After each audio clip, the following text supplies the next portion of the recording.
dan benar, nyatakan Yesus dalammu. Nyatakan Yesus dalammu. Nyatakan Yesus dalammu. Sampaikan firman dengan hati teguh, nyatakan Yesus dalammu.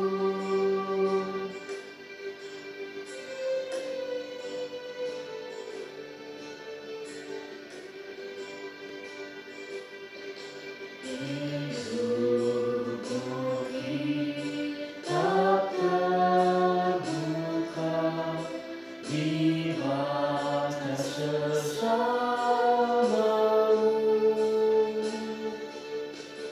Apakah kita membacanya, melihat Yesus dalammu?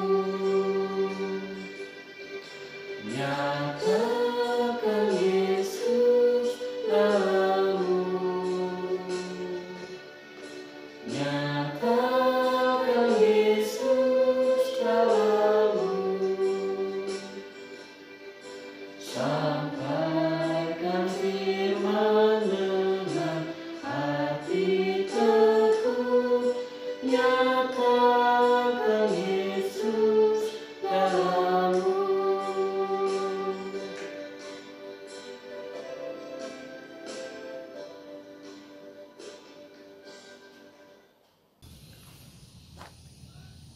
Bapak, Ibu, para anti-Joshua,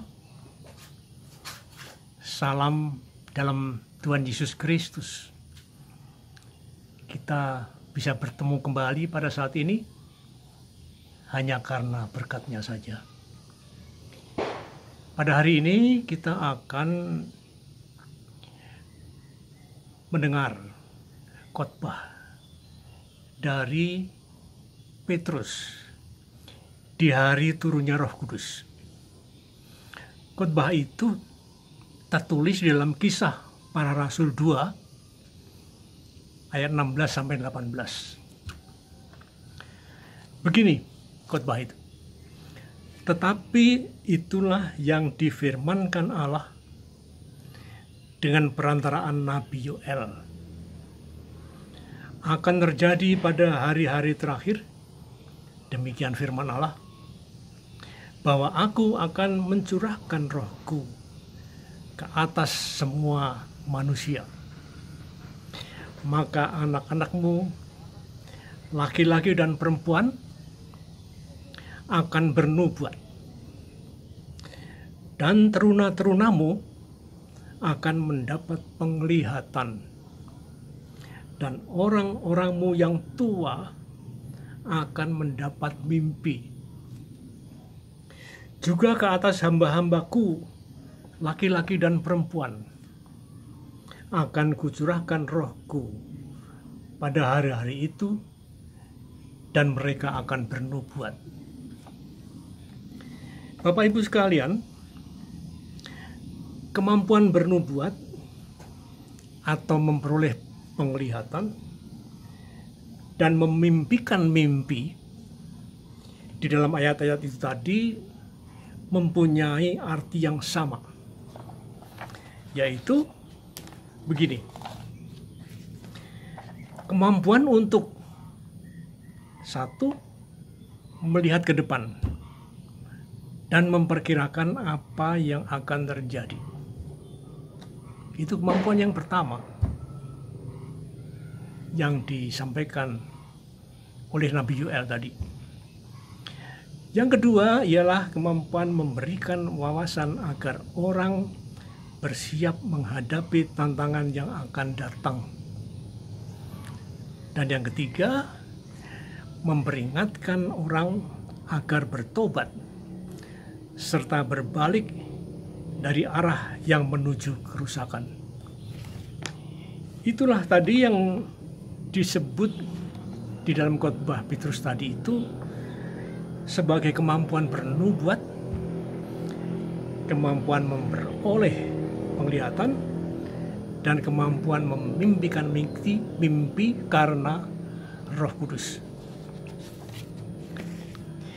Ini semua adalah karunia penting yang diberikan oleh Roh Kudus. Karunia ini membuat orang menjadi cerdas, sehingga mampu berpikir ke depan dan dapat melihat apa yang kebanyakan orang tidak paham dan tidak dapat melihatnya.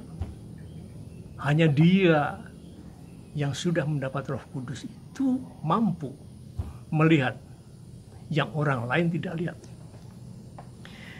Karunia ini diberikan kepada semua manusia tanpa diskriminasi, baik laki-laki maupun perempuan, baik bapak maupun anak, baik tua maupun muda, baik yang berjabatan pemimpin dalam pelayanan maupun warga biasa. Tidak ada beda. Jika karunia yang demikian tinggi nilainya itu diberikan kepada seseorang, tentu ada tujuannya. Orang memberi sesuatu itu ada tujuannya.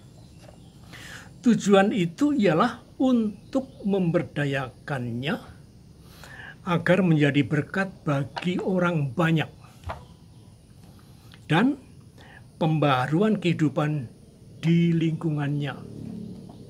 Itu maksud dari pemberian Roh Kudus tadi itu. Roh Kudus adalah roh pemberian Bapa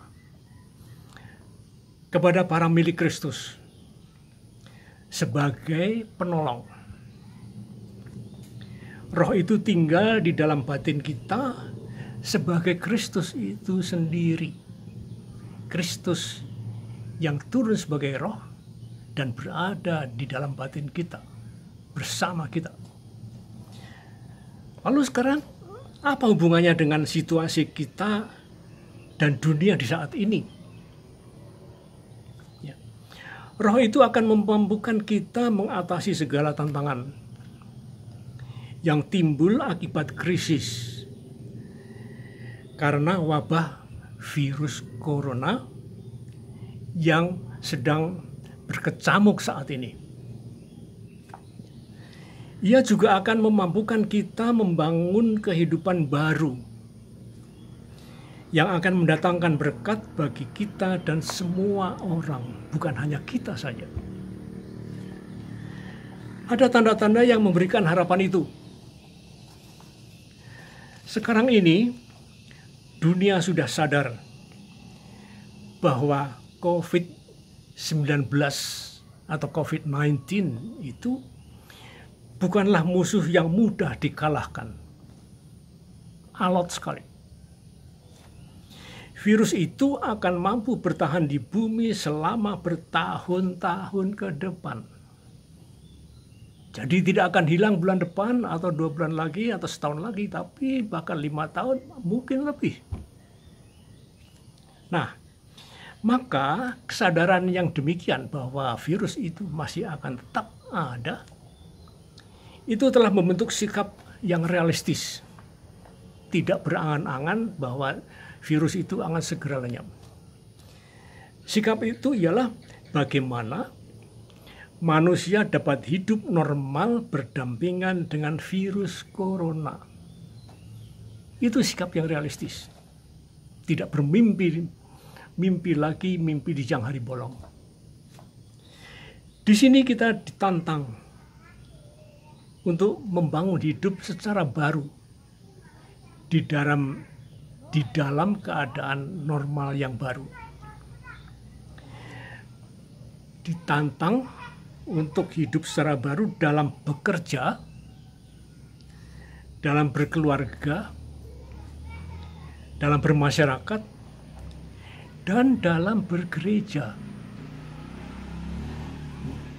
Jadi akan ada kebaruan-kebaruan yang nanti akan terjadi, dan itu atas dasar Roh Kudus yang turun kepada kita semua.